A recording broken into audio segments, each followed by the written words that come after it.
2 weeks ago, President Trump was being interviewed on a morning show on Fox, and he said something very surprising. He said, "I've been thinking about heaven. I want to get to heaven. And I think if I can stop the war between Russia and Ukraine, which is killing about 7,000 people a month, I think that would help me get to heaven." And then he said, "People are telling me I'm not doing so good on that path." And then he said, "I think I'm at the bottom of the totem pole." So in his own interesting language, he was trying to say, like, I don't think I've been going on the right path very well. And now I want to do something about it. Okay, this caused shockwaves everywhere. I mean, first of all, I like the fact that our president is thinking about getting to heaven. That makes me happy. I wish everybody was thinking about getting to heaven, because we might be living lives a little bit better in terms of goodness, virtue, and truth. But the New York Times, among many others, right away were flabbergasted. And one of the journalists of the New York Times wrote, "Holy Mother of God, what is happening?" It's not something you read in the Times every day. And then they said, "Who is talking to this man? Is it St. Michael himself? What is happening here?" And then a lot of voices said, "No, Mr. Trump, you don't get to heaven by your actions. It's by the grace of Jesus Christ you get to heaven." Okay, yes, we know that. Yes, thank you for the update. We will only be saved through Jesus Christ and his grace. True. But we will be judged by our deeds. They always leave that out. We will be judged by our deeds. It says it all through the scriptures, Old and New Testament. Out of Jesus' own mouth, he said that. So you do have to have good works. But today he goes a step further. He's saying it's not just the works. You have to have a pure heart and a good intention behind those works. By the way, nobody referenced the Beatitudes in their articles. I seem to remember Jesus himself saying, "Blessed are the peacemakers. They will be called children of God." So if a president wants to stop a war that potentially has the possibility of becoming a world war, that's a good thing, right? But he may have had the order reversed, because the first he says was, "I want to get to heaven, so maybe if I do this, it'll help me." A better thing would have been, "I want to stop the war because it's killing people and it's causing problems around the world, and therefore this is a good thing to do." But he's on the right path, okay? I'm happy he's thinking that way. This gospel passage today goes to the heart of our motivations in life. Because of our fallen, sinful nature and our concupiscence, which is our love of sin, our wanting to do the things we shouldn't, we can do things for selfish reasons. It's easy to fall into that, where we're going to do something, even if it looks good, it's being done for a selfish reason. We want payment for our labors and acknowledgement for our good acts. We want to get ahead in life and try to elevate ourselves over others. If you were paying attention, it talks about going to I think it was a wedding. And if you sit in the place of honor, there's a risk somebody could come by that is actually the host and say, "You don't belong there, get to the back table." That would be embarrassing. So he's saying, sit in the least favored place, and there could be a chance somebody would elevate you up to that head table. This happened to me just recently. I was at a mass in St. Louis. Cardinal Dolan was the celebrant. There was about, 10 priests or so. And we're processing in, and there's all these chairs in these little rows, and I went up sitting towards the back. I mean, I don't care. I'm just like, just make sure I have a seat. And the front row got left open. So this MC came up and he grabbed me and says, "Go up here, sit up here." Now that's not because I'm special, it's because EWTN was airing it live and it looked bad to have an empty row at the front of the thing. So they needed a seat filler. So that was why that happened. But today when we look at this, it's very important that we're examining our motivations.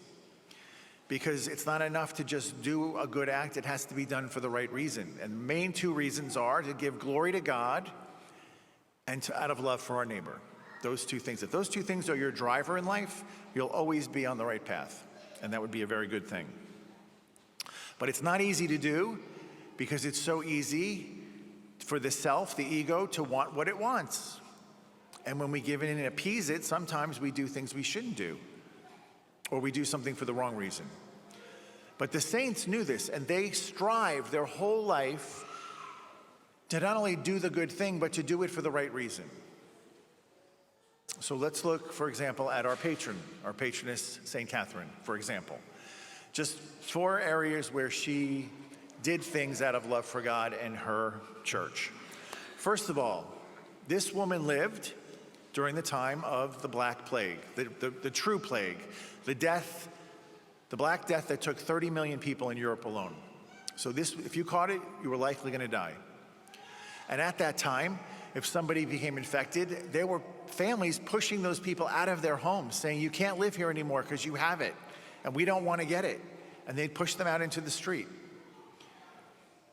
Catherine decided, I'm going to minister to those sick people, the ones who've been pushed out.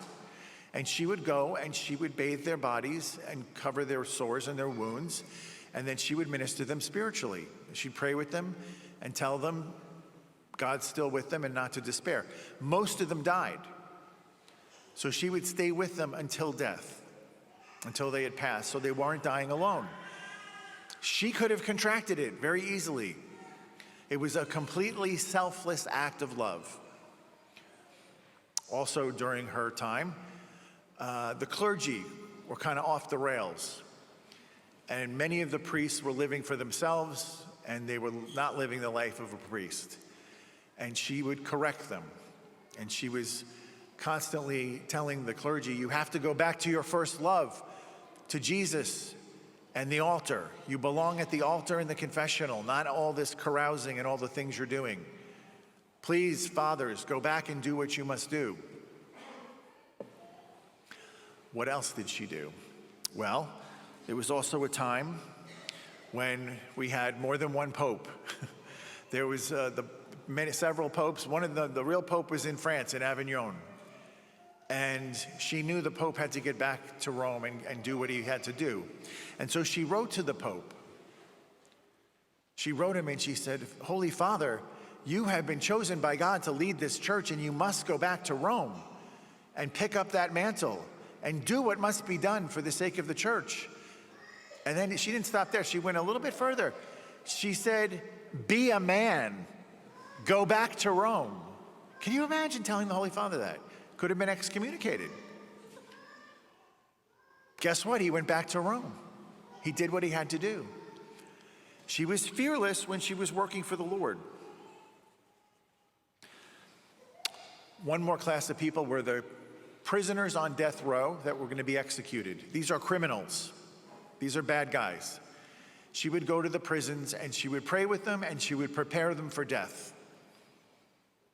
And she would remind them, God still loves you. There's still hope for you to get to heaven. Just repent in your heart. Ask for forgiveness. I can get you a priest if you need to go to confession. And we can get you ready to prepare you for meeting God. So just in these 4 ways, we can see how she did everything for love of God and love of her neighbor.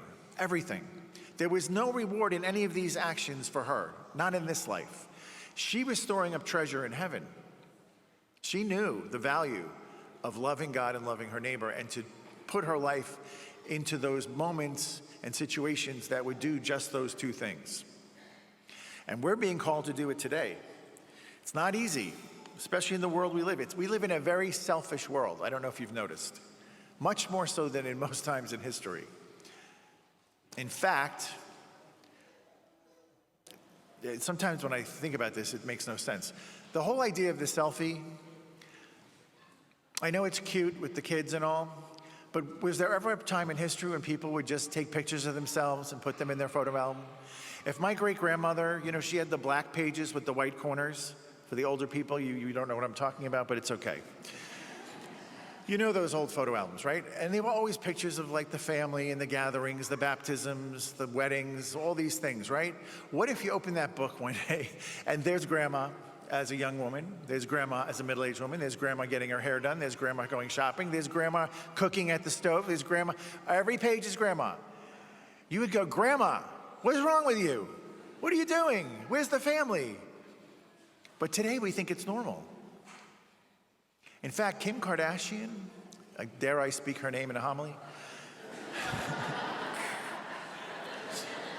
She put out a coffee table book, big, giant book, and it's just her selfies. A couple of 100 pages of pictures of herself. People bought it. I did not buy it. I did not buy it. But I read about it and thought, that's amazing that she can get away with that. Guess what she called it? It's called, one word, selfish. She even knew. It's like they're mocking us. Let's see what idiot will buy this.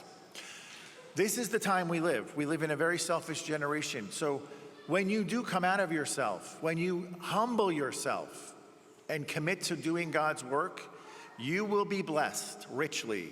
Your tribe will increase and God's kingdom will multiply. He loves to bless good works. Just yesterday we had the parable of the tenants who doubled their money for the master. Doubled it. Anybody who invests in the market knows to double your money in a quick period of time, that's a good thing.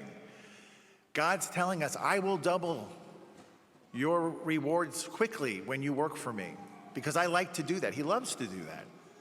And you'll see things will start happening in your life. Doesn't matter if you're preaching the gospel as a priest or selling coffee or doing whatever else you're doing. You'll suddenly see, if you're working for God, things are going to start connecting and coming together. It's amazing. It's a wonderful thing. So ask yourself, what are my concerns? Who am I most concerned about? Is it me or is it God? Is it me or is it other people? And then ask him to focus that determination towards him, that we would live a life for him, that we would wake up and acknowledge him. We would commit our day to him. We would commit our works to him. We would work for him. And you'll be much better off. We all will be better off. We'll all be. When the tide rises, all the boats go up at once. And that's how it is when we work for God. Now, a little punch in the side from St. Paul. I believe St. Paul wrote Hebrews. I'm just going to say that, even though nobody does.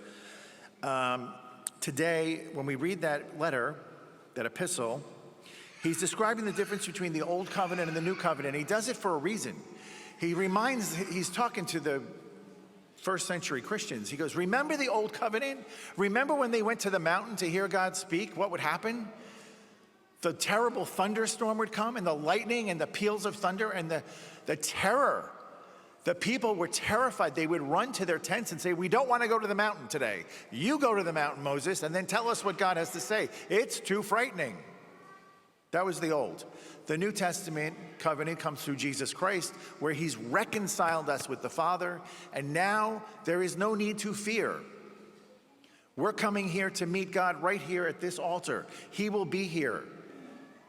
And not only is he giving himself to us in his word, he's going to give us his very body, blood, soul, and divinity in the Eucharist to build us up, to transform us into him, which is so pleasing and acceptable to our Father. There is no more need to tremble in fear. We should still come with great awe and reverence, but not the fear, because he has done it all. He's accomplished that work that restored us to his Father. A glorious new covenant. So when we look at the details of Jesus' life and what he's done, it should inspire us. It should inspire us to want to be better, to do more, to love deeper, and commit ourselves to him and our neighbor.